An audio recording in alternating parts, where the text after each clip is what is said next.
Live, live, live, live.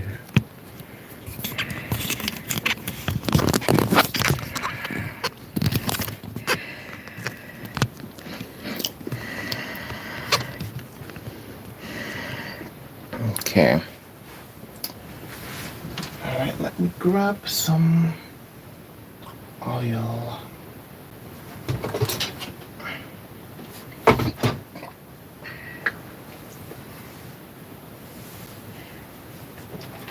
I've only got, so that's my Hecate oil.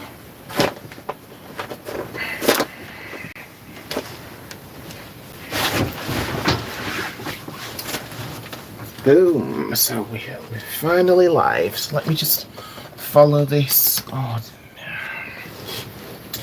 okay. It's an interesting time. So cards, got my cards ready. So just quickly tune in so I can follow to see who's watching and commenting. If anyone's got any questions, please let me know. Also, please do let me know that you can hear me properly. You should know what that means. Okay. Even though I didn't ring it very well. Welcome to the year of the snake.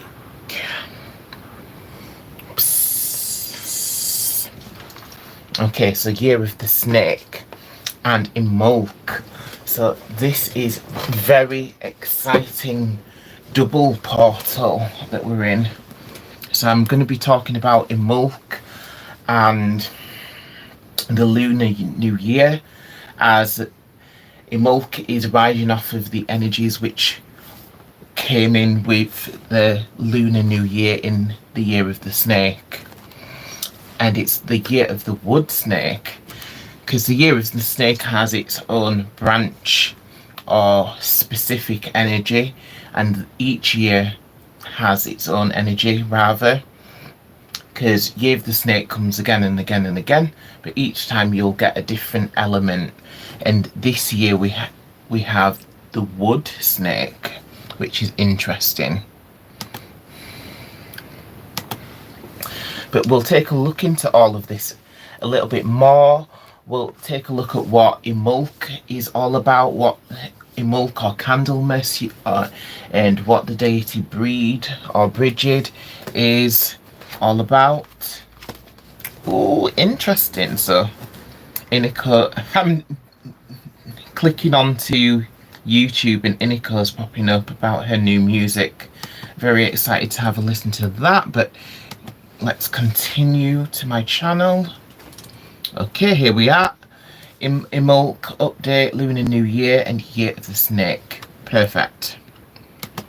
So click on here and we can get into it. Oh, let me mute that. Perfect. Alrighty.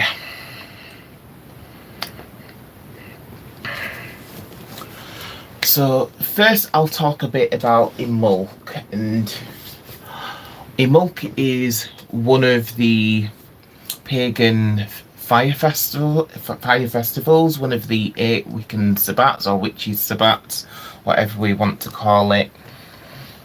So there is a few fire festivals dotted throughout the year, as fire is a very significant element, and it's basically all of the elements are significant, and they're all very useful for keeping us alive and healthy. They all bring us specific gifts, and they all connect with different forms of emotions for us. So they all connect with different parts of our life, whereas like water is very in tune with our emotions. So like when I read tarot, if I see cups which signify the element of water, if I see that in a reading, if I see lots of cups, then I know that the emotions are running high. if I see lots of coins in a reading, then I know that money is involved significantly, especially if there's a lot of coins or pentacles in a reading. So each of the different elements, earth, water, fire and air, they all have different signatures which they bring with them. Okay, so earth is to do with financial things, stability, growth, all of these earthly things. And we're talking specifically today about the fire festival of Imbolc. So fire is to do with like fire obviously, but it's to do with feelings in passion and lots of these.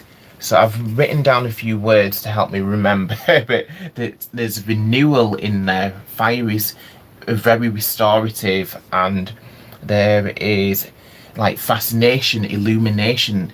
We need fire because fire, as well as it being vital to our life in one form or another, fire was used to burn crops or burn dead earth or burn the old to make room for the new.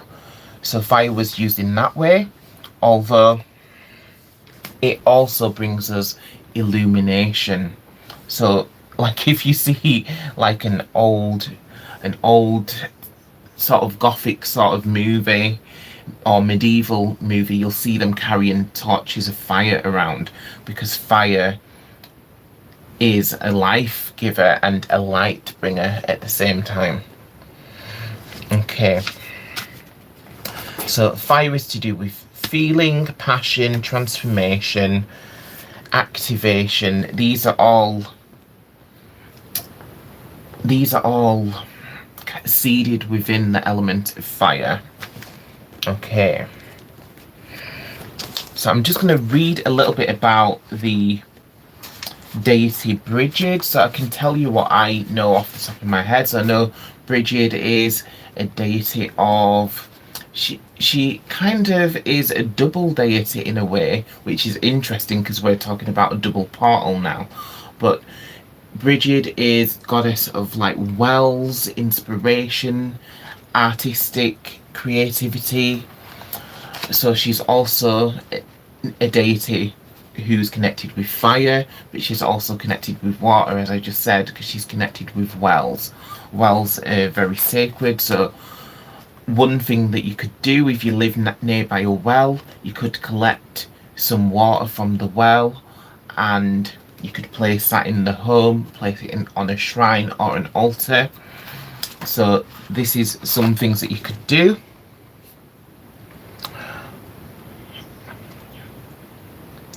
So my live, Jenny Fong says, what is your YouTube live about, please? So my YouTube live is about the Pagan Fire Festival. So the Pagan Fire Festival, and I'll be also talking about a little bit about the Lunar Chinese New Year, which is in the year of the wood snake. So I'll be talking a little bit about that. I've got a few cards. I've got tarot cards. I've got some oracle cards. So I'll be pulling a few cards just to see what impressions we can pick up. But I also want to tell you a bit about one of the specific deities who's connected with the fire festival of, it's sometimes called Candlemas, it's sometimes called Imbolc. So Imbolc is the pagan version, Candlemas is the Christianized version of the festival, but essentially it's the same thing, because as with everything, Christians take something and make it their own, but it's essentially still the same holiday. And it's your girl Carly said, hi, I love your glasses, thank you. Do you go on live? Okay, and Fana Pakium said hi. Okay. Brilliant. So we was talking about the goddess Brigid. So when goddesses are just counterparts to gods, as it's kind of obvious really, but just in case anyone is not aware of spirituality and paganism, like a lot of people such as myself, pagans, etc., etc., we believe in a balance in the universe. So we believe that there are aspects of God and there are aspects of the goddess as well, just like there's men and women in the world. So everything is a balance. And it's your girl Callie says, I love the photo in the back. Oh, thank you. Yes, that would be... would you believe that I actually got that at a car boot sale? But I do love that photo as well, thank you. So the photo with the tree and it's kind of like a pendulum crystal.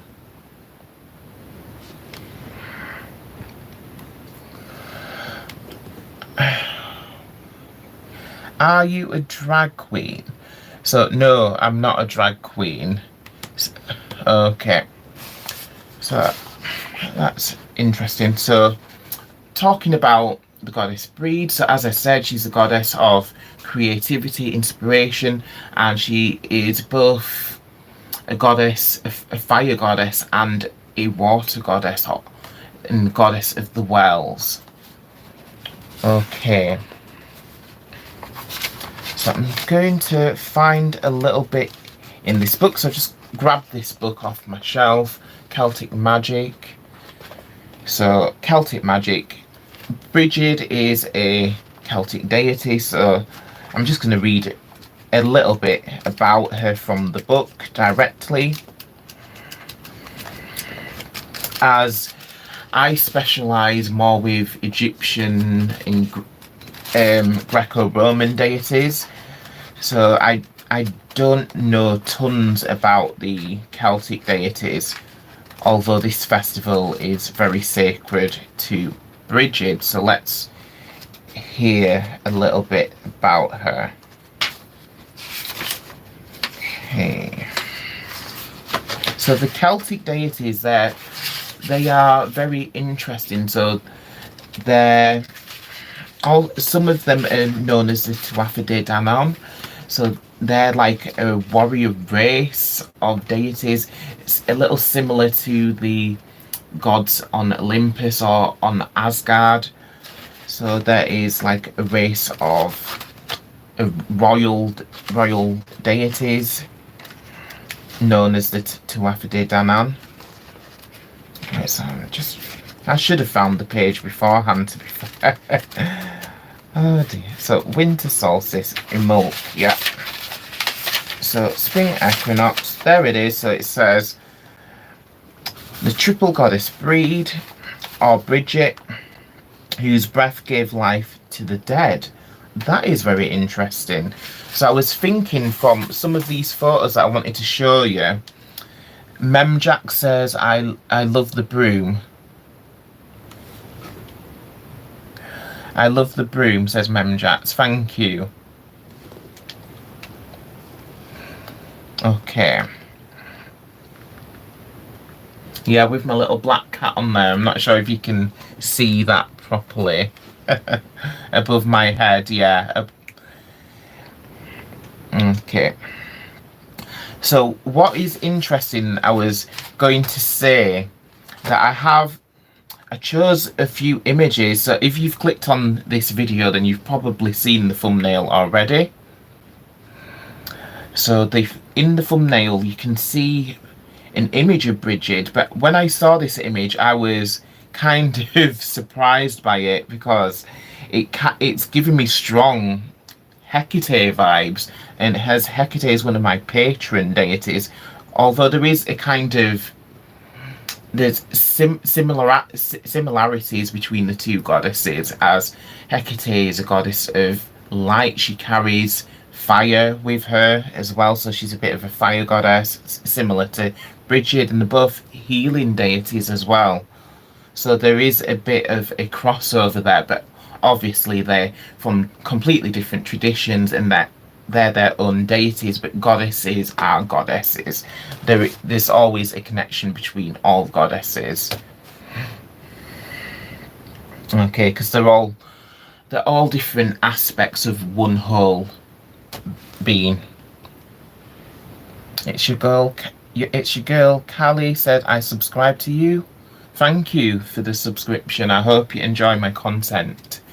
So I do a lot of content, a lot of card readings. I like to talk about pagan and spiritual subjects, like this video that you're watching now. This is about a pagan festival and the Year of the Snake.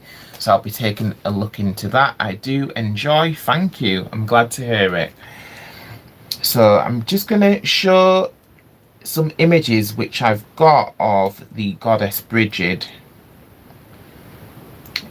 So I'll just show these to the camera. So here's one beautiful image of the goddess Bridget. So I hope you can see it well. Okay, so that's an image of the goddess Bridget. There's another one here that I quite like. I love like the Celtic knotwork.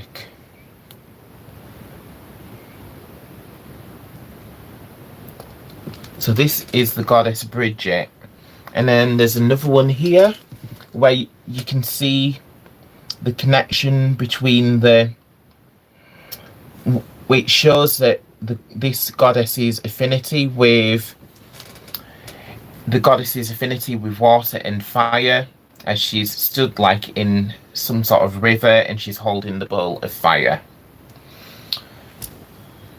Oh my god, that photo is so beautiful.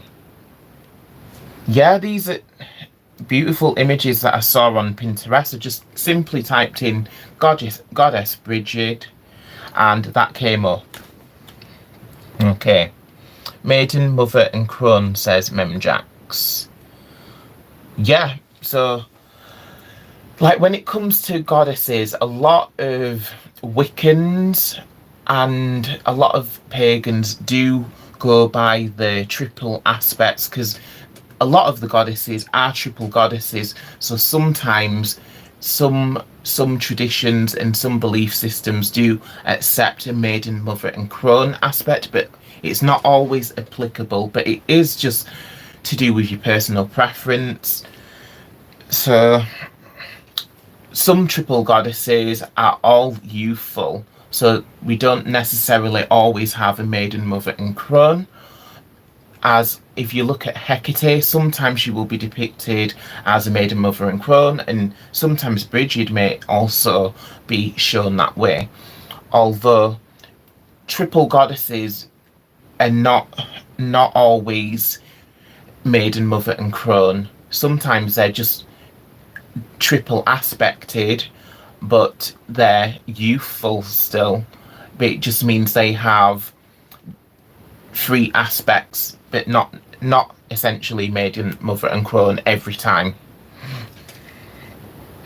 And okay, what's my black cat called? So my black cat is called Tallulah. Or unless you mean the cat up here, I think if you're talking about the black cat teddy bear on the broomstick, I think I called that Vincent. Just randomly. Okay,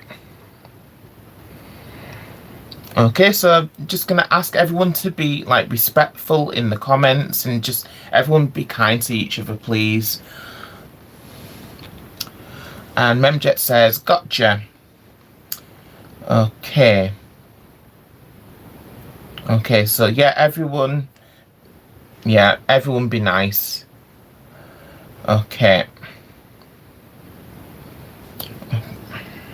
So yeah, I have more images. So this is the image that I was talking about. So in this image here it's given me like very powerful Hecate vibes, because if you look at it, she looks kind of quite serious and motherly and very authoritative. And usually Bridget is shown more as a virginal and youthful deity. So whereas in this image she's coming across as more of a mother or grandmotherly sort of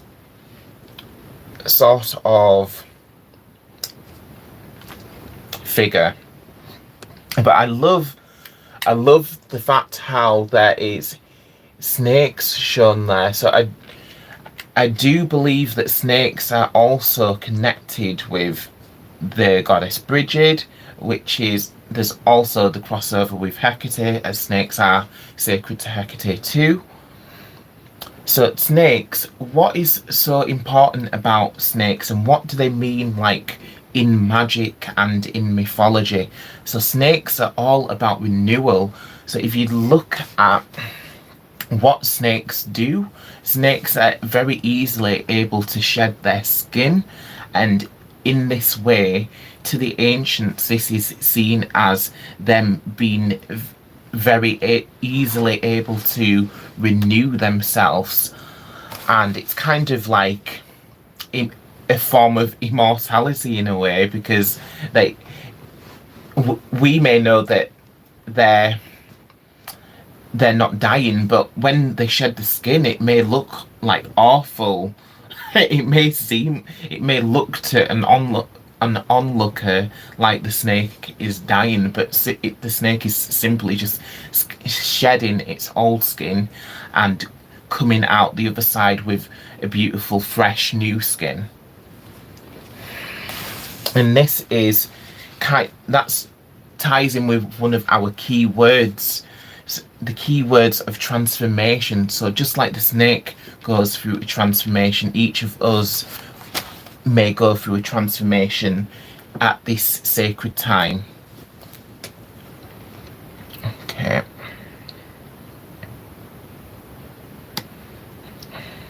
Okay. So I'll see what other... So this is interesting. So this is not specifically connected with Brigid or Imbolc, but I found it very interesting. So I think this image will be quite useful right now, as it'll help to lighten the mood. So okay, so this says, please ancestors, I need your guidance. And then then there's a picture of a Viking ancestor saying, get off your effing phone. So yeah, it is a reminder that a lot of us are always on our gadgets, mobile phones, Apple Watches, whatever, this, that and the other, but they're just material things. So we are spiritual beings. So yeah, that's just relevant to another story. So going back to the Celtic magic book, so it says February the 1st, or the first full moon of Aquarius. That's interesting. So some people celebrate Imbolc on the first full moon of Aquarius. So that would be, I'm guessing that would be the next full moon to come along. But I generally celebrate Imbolc between February the 1st and February the 3rd. But with a lot of the pagan festivals, that don't feel like, oh, I've missed it because you've not been able to celebrate on that specific day, because all of these portals and festivals there, it's a tide of energy, so it lasts for more than just the one simple day. You can celebrate and tune into the energies the day before, the day after, the day of the festival, etc., even like days after.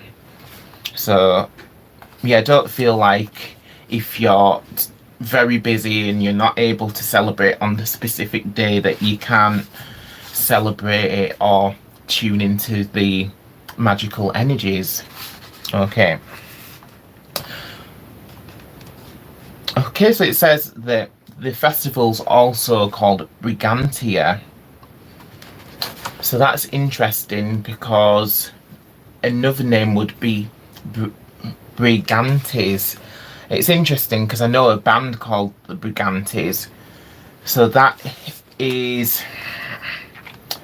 Brigantia. So, like, the UK is kind of known as like Great Britain, and it's kind of tied in with Brigantia.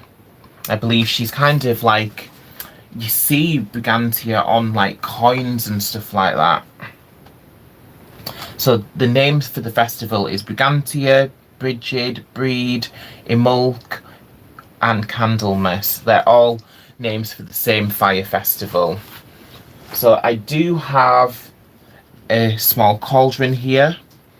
I've got a small cauldron, filled it with some sand which I collected from a beach, and I have a red candle, but I sillily forgot. I don't think I have my lighter with me.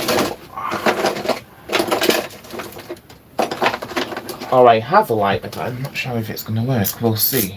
Oh, there was a spark. That's interesting. Okay, so I will grab a lighter in a moment, but before I light the candle, I'm going to anoint it with a bit of magical oil as well. But going back to the festival, and so it says special notes. The festival represents the first stirrings of the Mother Earth. And spring cleaning, time for cleansing and purification. But fire is very purifying, hence why it's a fire festival, and hence why it's connected with Bridget, sorry, who's also sometimes called Bride. Probably where the word bride comes from. So a festival for the triple goddess Bridget, whose breath gave life to the dead. So you could put on your altar incense, chalices of water, water collected from wells, salt, pentacle dagger, all of the usual stuff on your altar. Okay, so it says this is the festival of the maiden who gives to all the breath of life. This is a time of waxing light and receding darkness. This is the season of purification and renewing of life. At this time and in this place between the worlds, I come into the presence of the Lord and Lady, that I may gain wise and truthful counsel. So this is from the DJ Conway Celtic Magic book. But the important thing about the goddess Bridget is that she is a healing fire goddess, goddess of creativity, inspiration, and she's also a water goddess as well, so she has connections with both. That's what makes her quite interesting, that fire and water sort of connection. Okay, so at this point I'm going to grab one of my cards. Okay.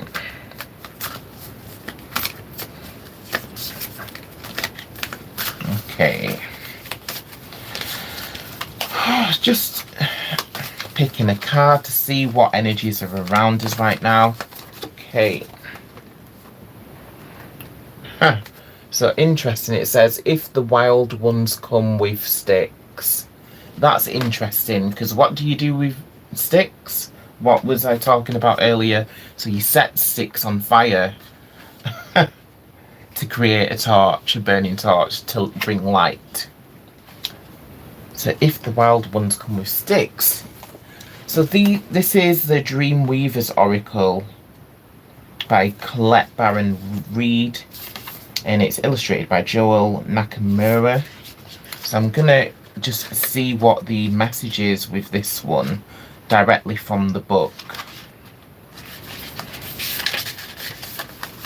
So it says the essential meaning is negative self-talk, self-criticism, harsh judgment of self and others, gossip. That's very interesting that that's came through.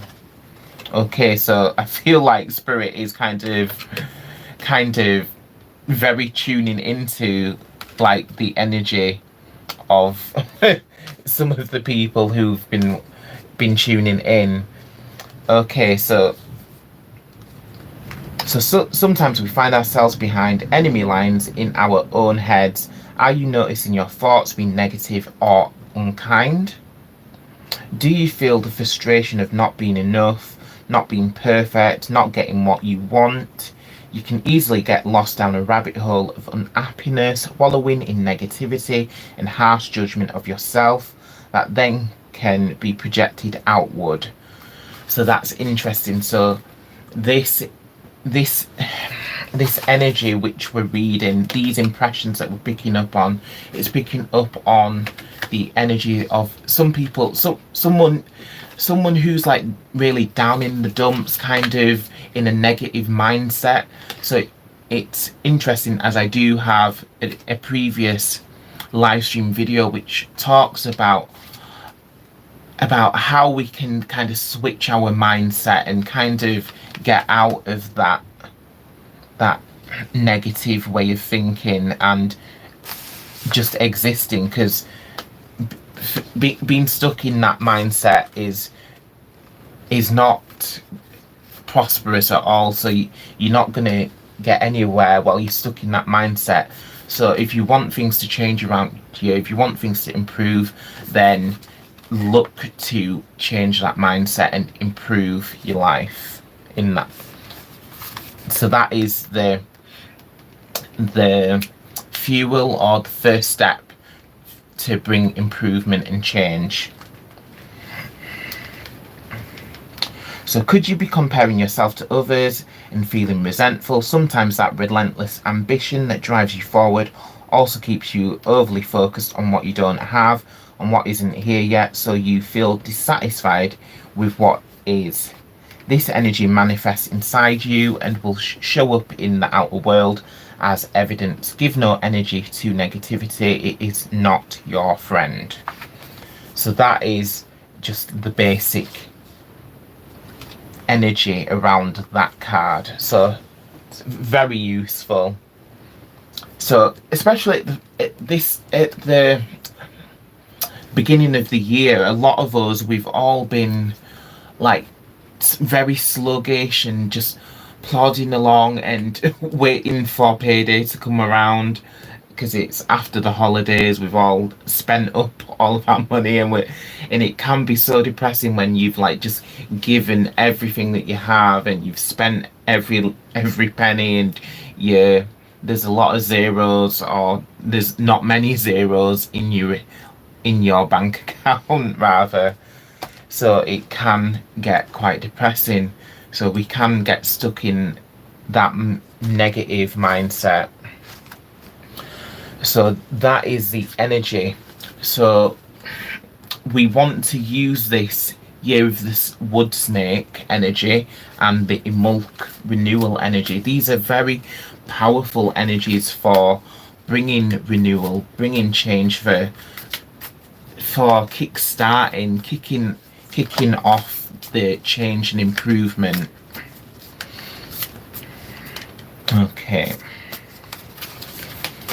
so the breathing rose. Okay, so that is the next card. So I feel like Spirit's message is clearly stating that what can help get us out of our head, what can help kind of move us from the fight or flight mindset, or that state of being, that way of being, that way of existing completely in like negative fight or flight mindset. So that just means you're always on edge, you're always expecting the worst, but when you're always expecting the worst, surprise, surprise, the worst happens, because it's like attracts like. This is the world and universe that we live in. Like does attract like, just like a magnet. So spirit's guidance to us is, when you're feeling down in the dumps, when you're feeling blue, when you're feeling like distracted in a negative way, to focus on your breath. So take really deep breaths. So if you're emotional even, or angry, just taking those really big, nice, deep breaths, and just focusing all your attention on the in breath and out breath, in and out, breathing in, breathing out, and just repeating as much as you need it, because a lot of us don't know that breathing is such a healing thing. Just we all need breath and air to live. It is such a natural way of bringing it. It's an easy way of healing ourselves. Okay, because the breath, like if you look at like breath work, people do breath work because it will put you into other mindsets, into a flow state, etc. But it will also work healing, and it does all sorts. I went to a breathwork ceremony about a year ago. I'm hoping to go back again soon, but the important thing about it is that it was such an amazing experience, because you're focusing all your time and energy, your thoughts, everything is getting poured into your breathing, and it just connects you. You just feel instantly connected to the whole universe, and to energy, and to magic. It reminds you that you are energy, you are a soul. So you're not just a body, you are a soul who happens to be within a body. So that is the important thing of the breath. Okay, so next I'm just going to take a look at the information about the year of the wood snake, because I'm not an authority on Chinese astrology, if that's what it's called, but I do believe that there's certain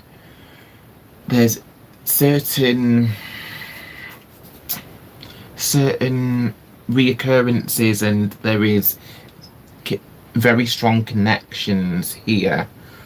So interesting. So I've just came across this other image.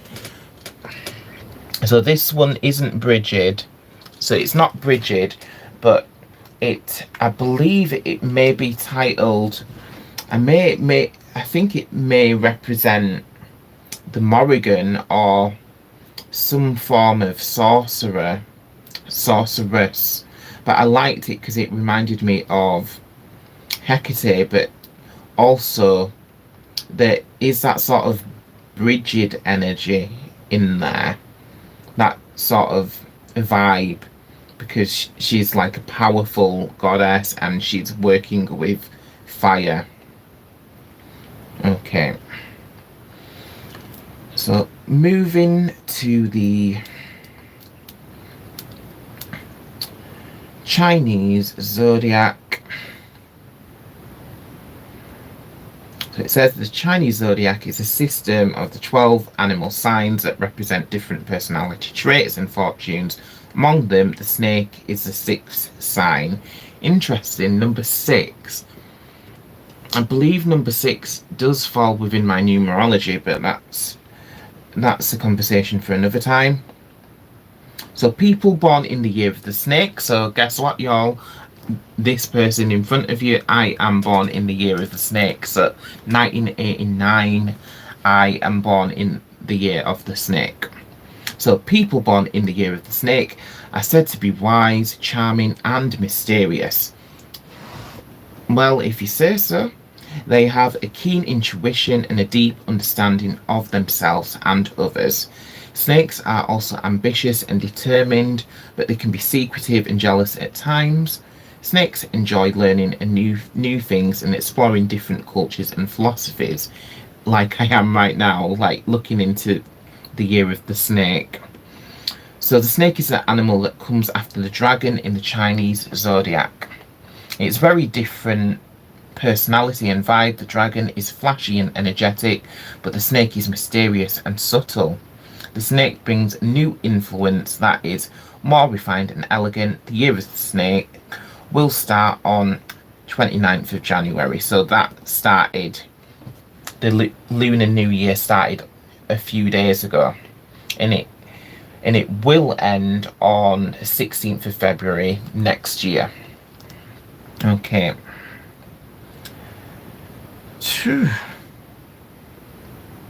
So why is the snake the sixth animal in the Chinese zodiac? So it says, according to the Chinese zodiac, the Jade Emperor invited all animals to a banquet in heaven, and the order of their arrival would determine their rank in the zodiac. So that's interesting. Okay, so what does snakes symbolize?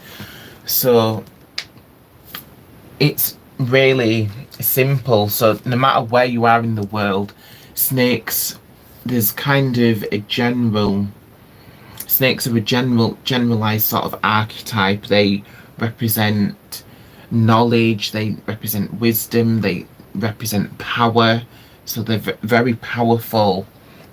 They also can represent protection as well. So snakes represent all of these things. So also, it says here also intelligence, intuition and creativity. So that's interesting. So that is where the connection comes with Bridget and Imbolc. So snakes are also associated with good luck, prosperity, fertility and longevity. In some legends, snakes are considered to be divine messengers or guardians of sacred places. Snakes are also revered for their ability to shed their skin and renew themselves, symbolizing transformation and rebirth. Okay, so it says on the negative side, the snake represents cunning, deception, jealousy and temptation, as in the whole Garden of Eden tale. Okay, so that is a bit about the year of the snake.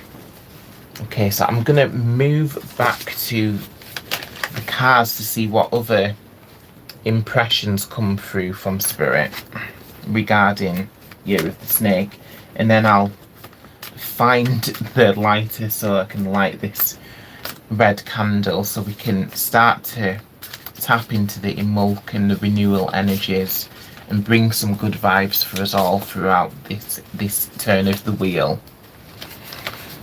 Okay.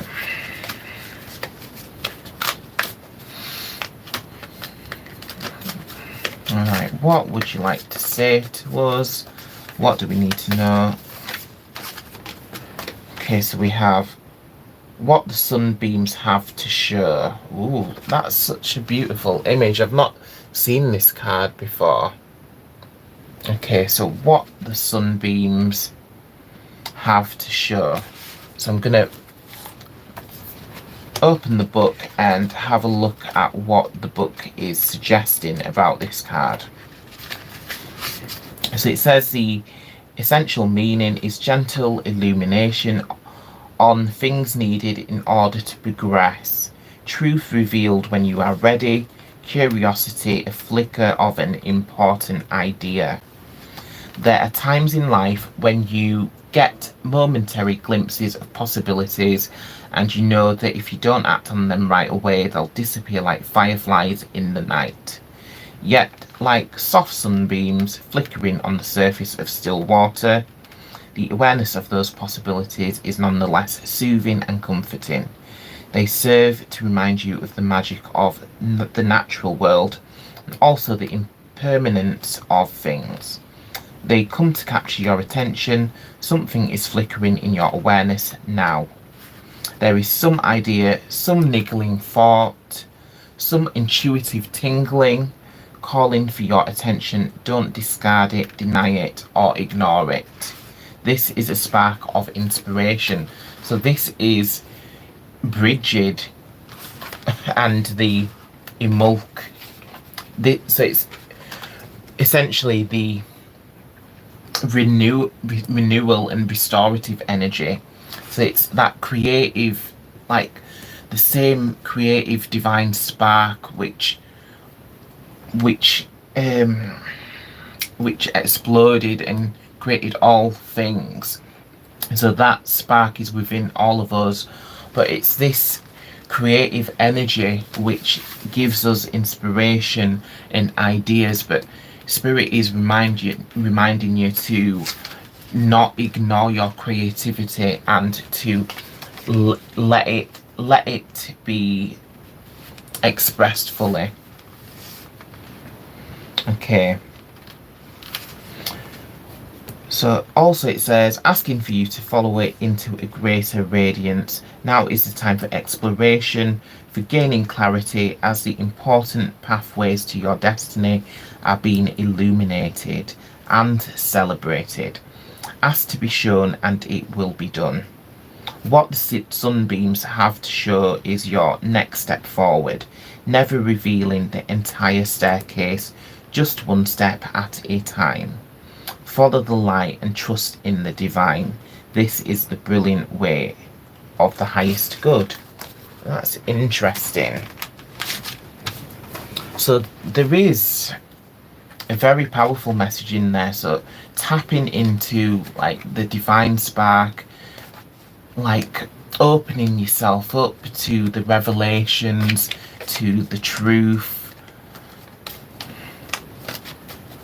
tuning into the creative energy that's all around, and listening out for the inspiration which is coming from Bridget and coming from the Year of the Snake energy. Okay, so next I'm going to pull a tarot card to see what other energies are around us and influencing us at this time. Okay. Oh, damn, child. I was not expecting that, but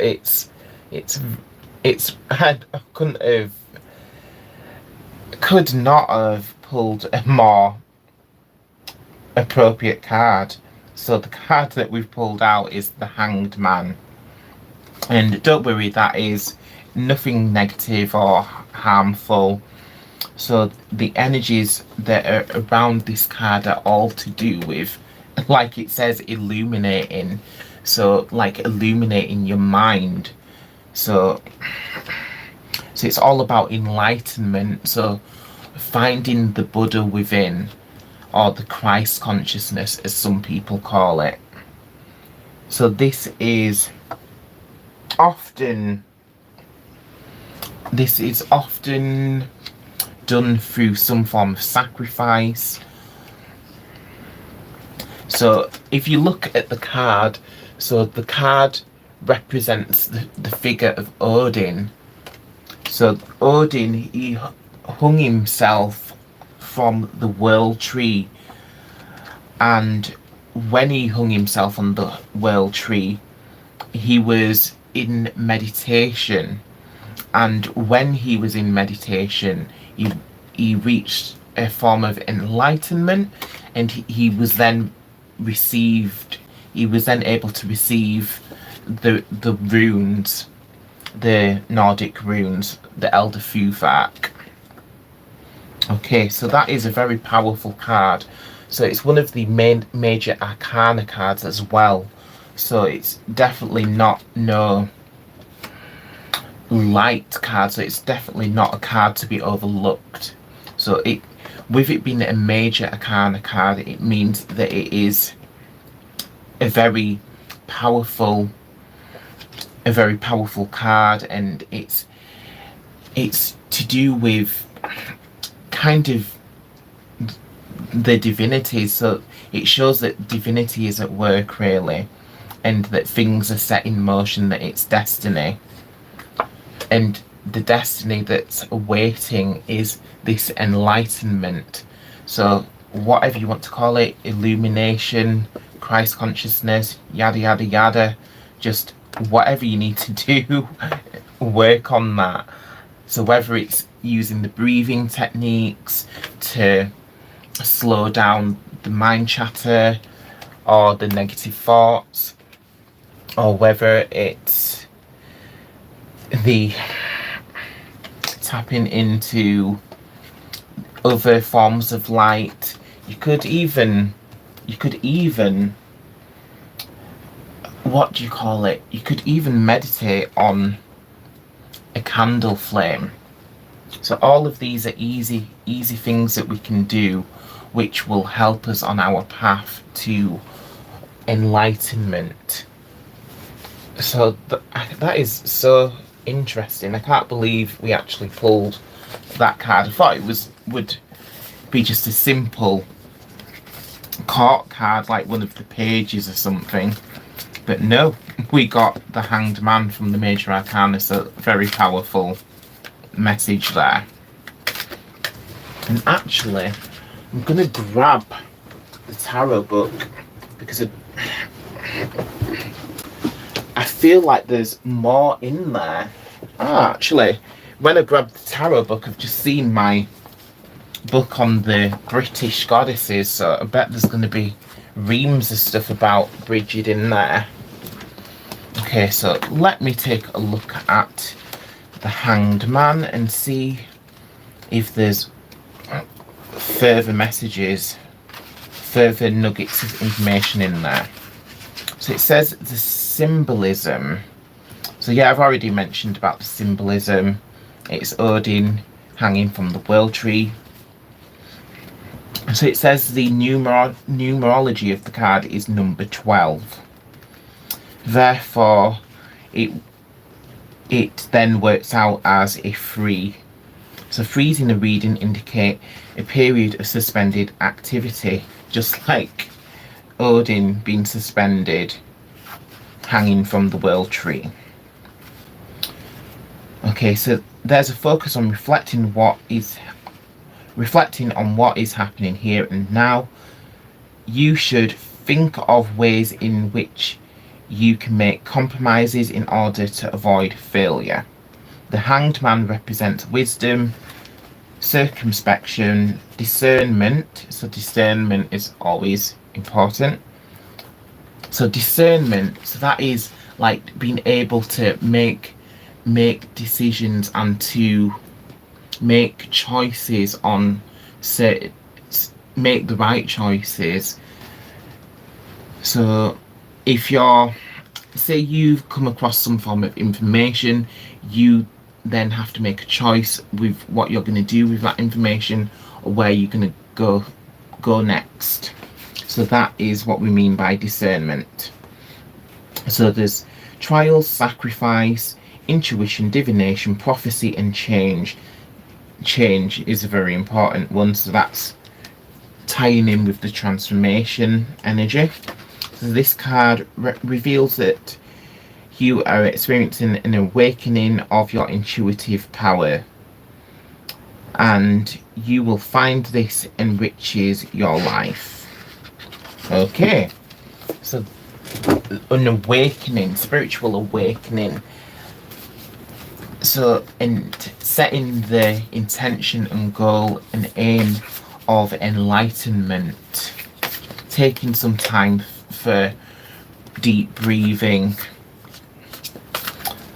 and setting some time for meditation and listing your affirmations. All of these things are good practices which will help us in the long run. Okay, so I'm just going to pull one of these cards. These are the angelic lightwork cards, it says. Freeing the threads of connection. That's crazy. I literally got that in the last reading. Why is it came up again? That is very bizarre. So, I'm trying to remember what it meant. So let me see what number it is. So it's number 27. That is so crazy that it's popped out again. I promise I did shuffle the cards. So it says, Archangel Gabriel offers the gift of protection to those experiencing the loss of a relationship with a loved one. I see. So we need courage, commitment, patience to process the shock. So it's pointing towards like the ending, some form of ending of a relationship, and how we then deal with that, and the like going through the healing process rather than not burying our head in the sand, but like calling upon spirit, calling upon the angels, Gabriel especially in this situation, and asking for help and to free yourself. And because we're tied up in our connections and in our love for our loved ones, but when we're tied up too much, or whether we're bound and restricted too tightly with our loved ones, it becomes an unhealthy or codependent relationship. So it's best for everyone if you loosen those connections and free the threads of the connection, as it says in the card. Okay, so I'm going to pull another one from here. Hopefully it's not one that I've picked already. Okay. Right, Spirit, what have you got to say to us? Okay, special healing for the open-hearted. Interesting.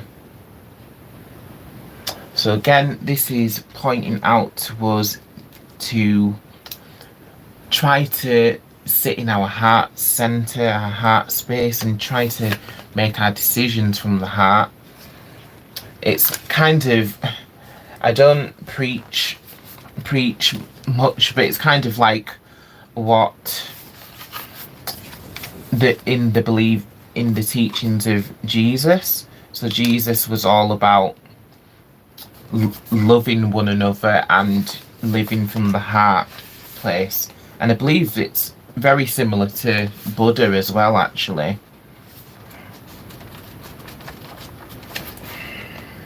Okay,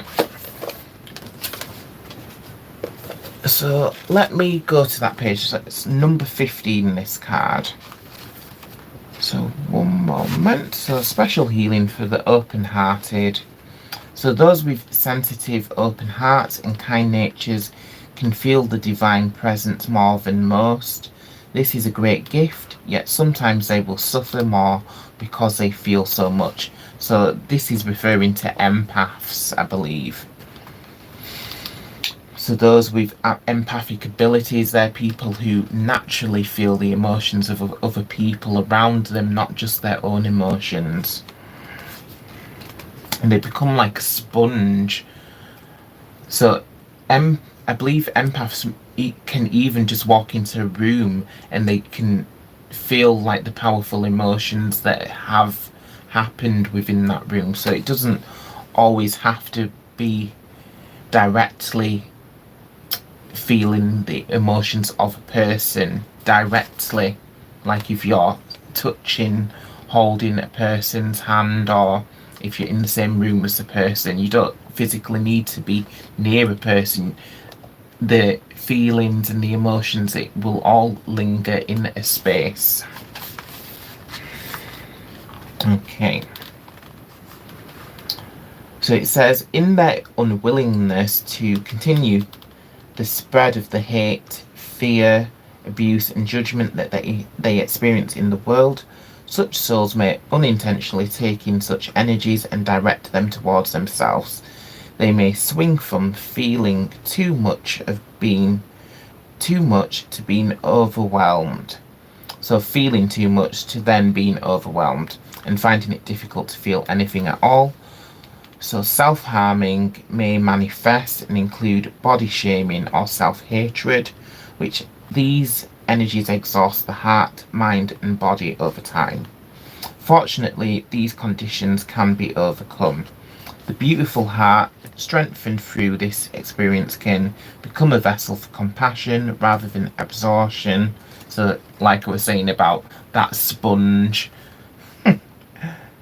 So rather than just being a sponge, like controlling the flow of the emotions and being in contact with your own feelings, and always focusing on processing your own emotions as well, because rather than just bottling emotions up that you don't want to deal with, just having that courage to feel the emotion and release it right away. So becoming a vessel for compassion rather than absorption, and an example of strength rather than suffering. This oracle brings your heart a special message of love, respect, and hope. There is healing for you now. It is your time. Your heart shall know peace again, is the message of that card. Okay. So next I'm going to take a look at some information on the goddess Bridget. So page 39. So this is the Ancient British Goddesses book by Kathy Jones. So I'm doing number 39, it says.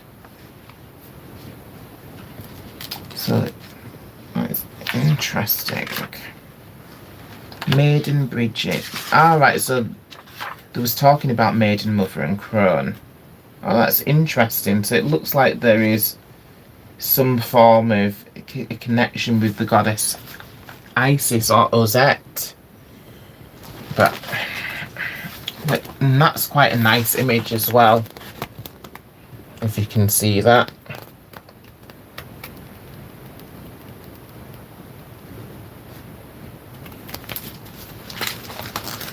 Okay.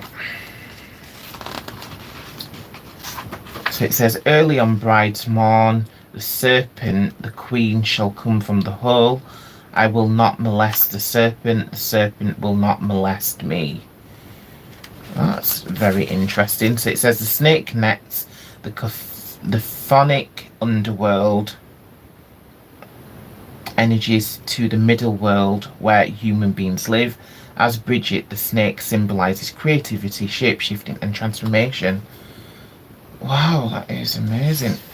So I really didn't know before today that Bridget had a strong connection with snakes, but she does. But I can see why she does have a connection, because it's that same sort of creative, powerful creative energy which brings transformation. And she's also a goddess of healing as well. So it says, a regenerative snake re-emerges from beneath the oracular Omphalos stone at Imbolc. So that is in that image at the top there. Interesting. So it says, Bridget, the triple fire goddess. She is bride Bridget.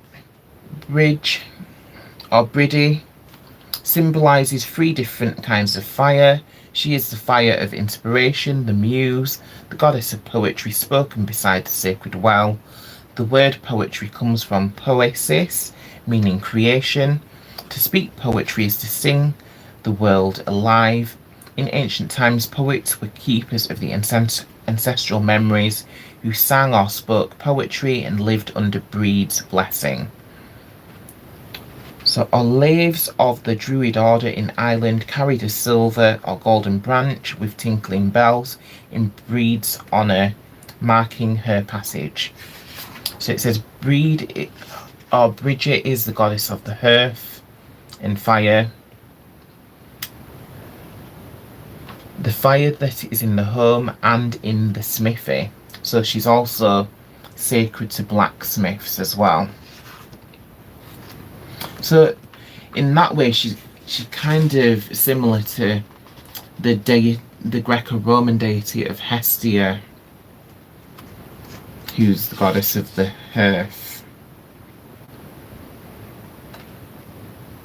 So it says, the maternal grandmother, so that the flame of breed is a perpetual flame that goes on burning through the generations. Today with central heating and no chimneys in our homes, our goddess altar becomes our hearth, where the candle flames of our love for her can still burn. Bridget is a goddess of healing at the sacred well. There are many St. Brede and St. Bridget's wells all over the Bridget's Isles, where her healing waters still flow. At these lovely wells we can drink and immerse ourselves in her healing waters, which are rich in minerals and her fiery, efficacious vibrations. Here we can tie ribbons and pieces of material to nearby thorn bushes, so that they flutter in the wind like prayer flags, taking our prayers and hopes for healing to the goddess's ear. As the cloth is torn to rags by wind, sun and rain, illnesses and griefs to fall away. Wow, that's a beautiful idea. So it goes on and on, but as you can see, she's a brilliant goddess. Here's another image of her.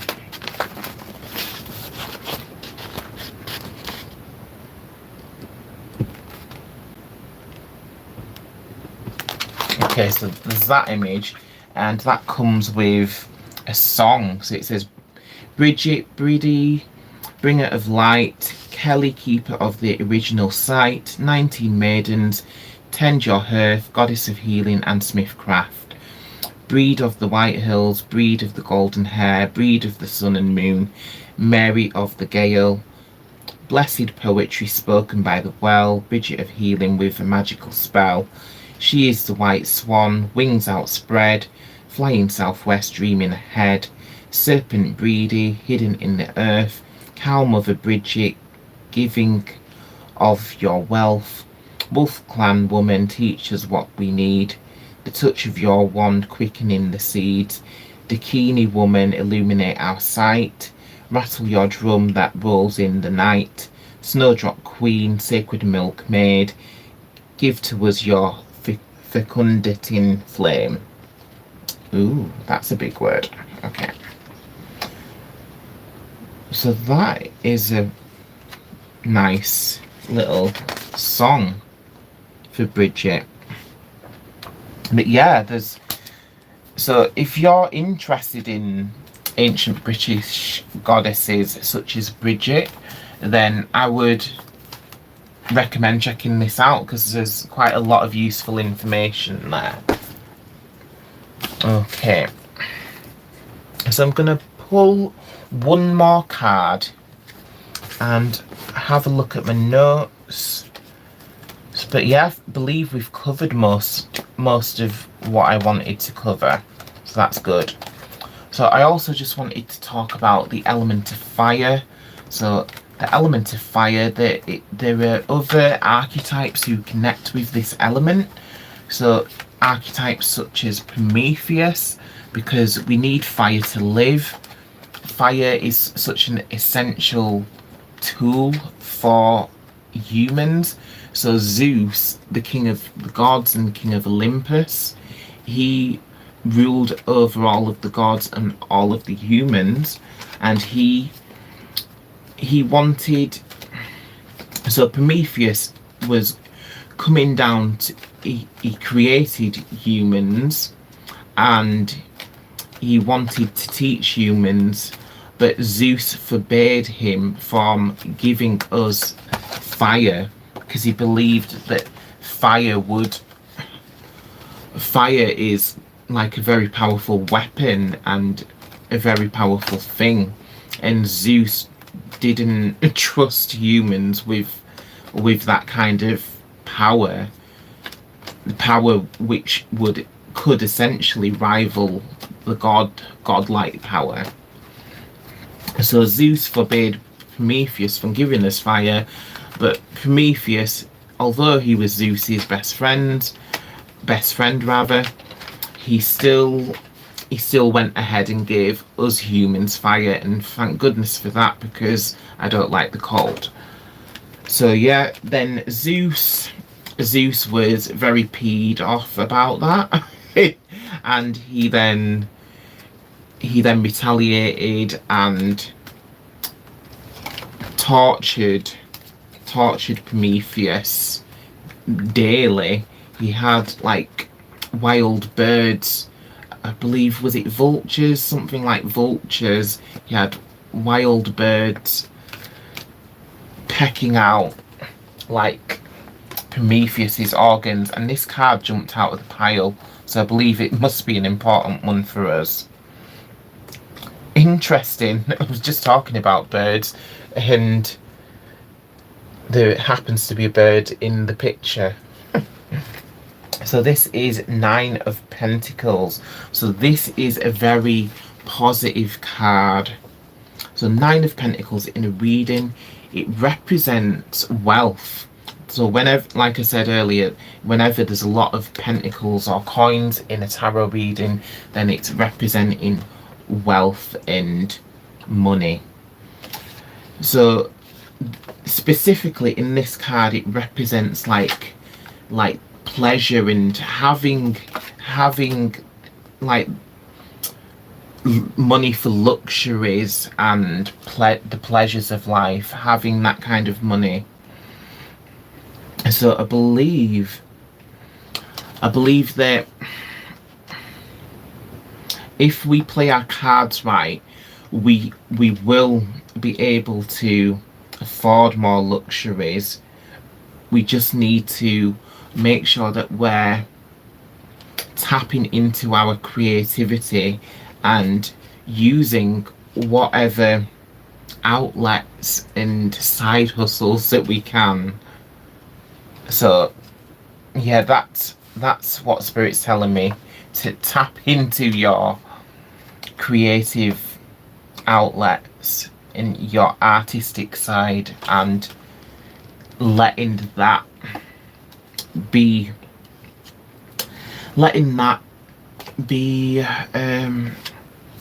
an extra form of income, basically.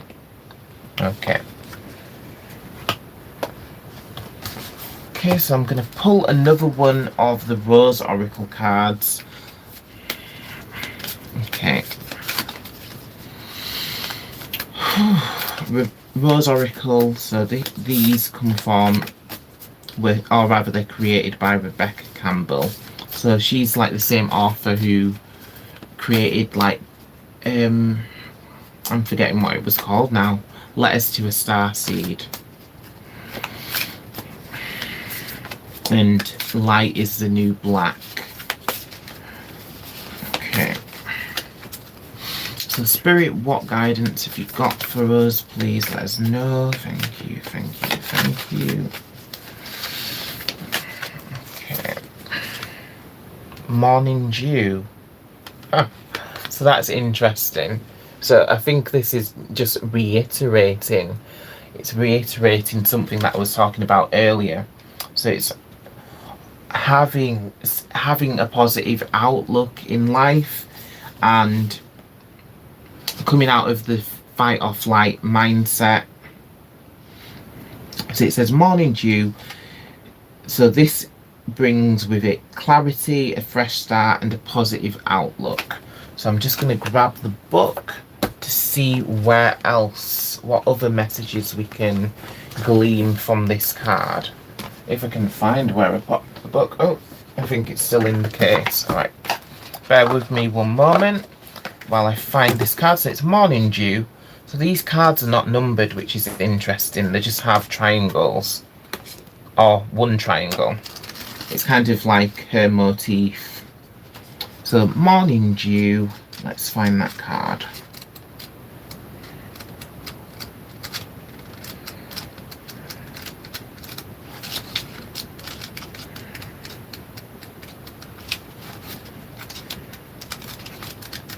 It's not easy to find in this book. Okay, wait a minute. So please bear with me one moment. Morning Dew, there it is, number 92, the page.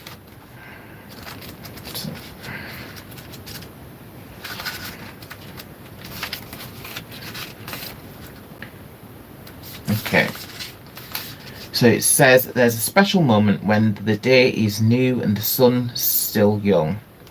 When we too are given the opportunity to begin again, the presence of the morning dew welcomes us with the grace of a fresh start, and as the moisture gathers on the rose, it invites us to see things clearly, sometimes in a whole new way than we did the previous day. A new perspective is suddenly here. So that's interesting, because that's reiterating the guidance we'd received earlier. So it says, healers from all corners of the earth believe in the incredible healing quality of the morning dew. They believe that it possesses the same healing properties as the plants themselves, with the dew capturing their essence in clear potency. Practices such as walking barefoot in the morning dew, drinking from the petals of flowers, and placing dew on the body are thought to bring about powerful shifts of healing. If we're lucky enough to meet the morning in this way, we too may be blessed by a special healing liquid that carries the secret essence of both the earth and the entire universe within it. The morning dew. This card brings the message that clarity is on its way, a new start and a change of perspective. Again, going back to the Hanged Man card, that's certainly a change of perspective there. So it's all tying together.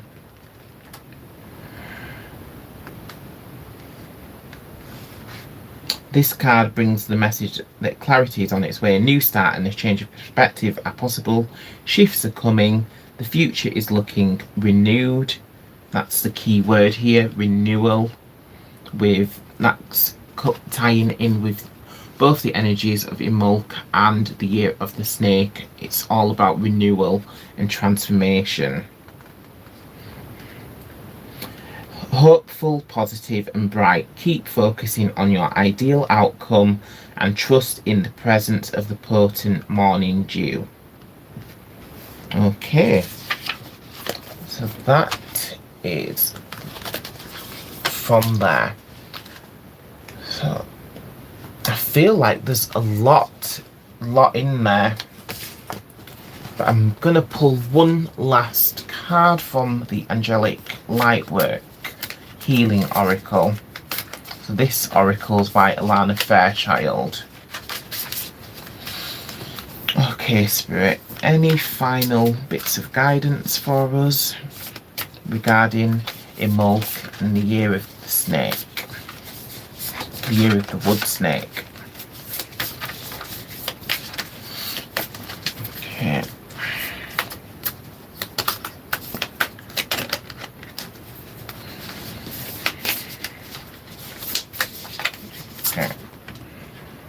Into Freedom is the card. Okay, so this is what the card looks like. It says Into Freedom. Into Freedom. Let's see what it says about this. It's number 12, which is interesting. So that in numerology, that would then return the number count back down to 3, because 1 plus 2 equals 3. Okay, so it's number 12.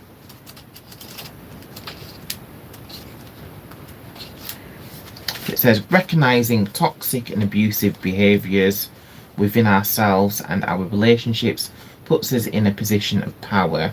Okay, so yeah, that is tying with the other card that we had, that freeing the threads of connection.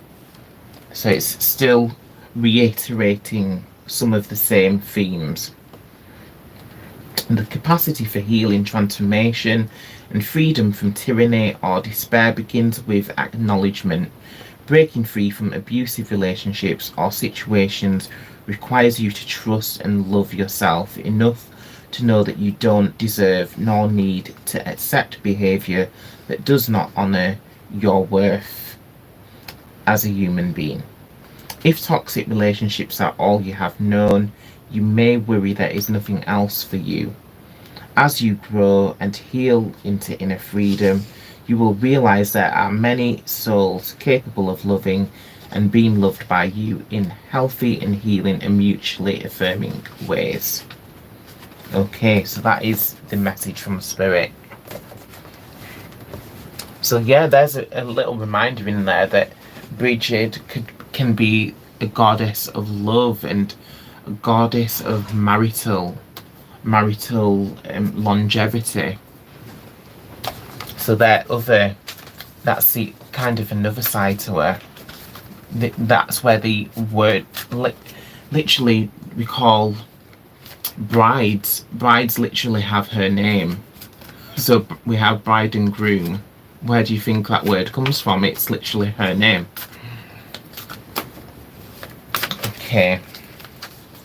Okay, so I started shuffling these cards, so I guess Spirit wants one of these, so let's pull one of these cards. Oh, be more careful. Kind of, when I'm shuffling, I kind of just throw the cards around a bit. Right, let's go. You. Oh, I like Weavers share their magic tea. That is such a cool image right there.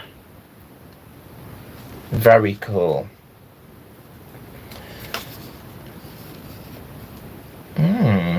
So it's interesting. So this is giving me like temperance vibes, if you think of the tarot, because it shows teapots pouring. So the teapot is pouring water into cups, into one cup, and it's spilling from one cup into another and into another. Okay, so let me find the book. So this is number 24. Okay, number 24.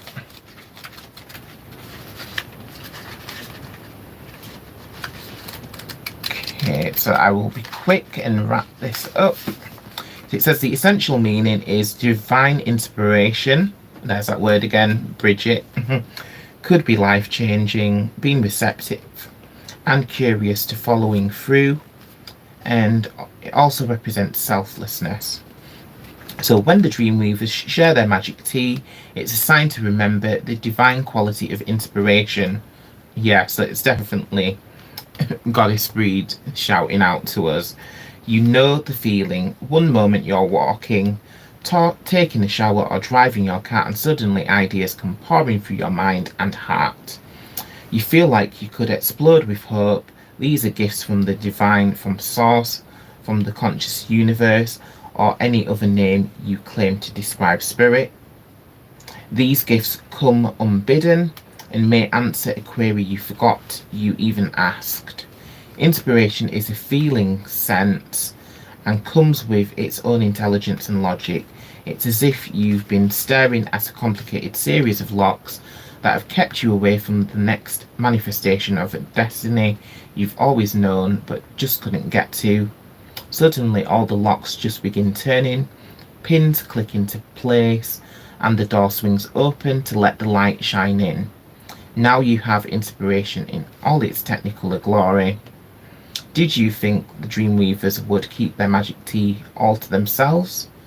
You just need to stay receptive, follow through on your curiosity, then watch the magic rise to greet you. Inspiration wants to give you a gift. Let it. Wow, so that is a beautiful and powerful message. So I'm going to leave that there. So thank you for tuning in. Please check out some of the other videos and please join me again next week. Brightest blessings and happy Imbolc to everyone.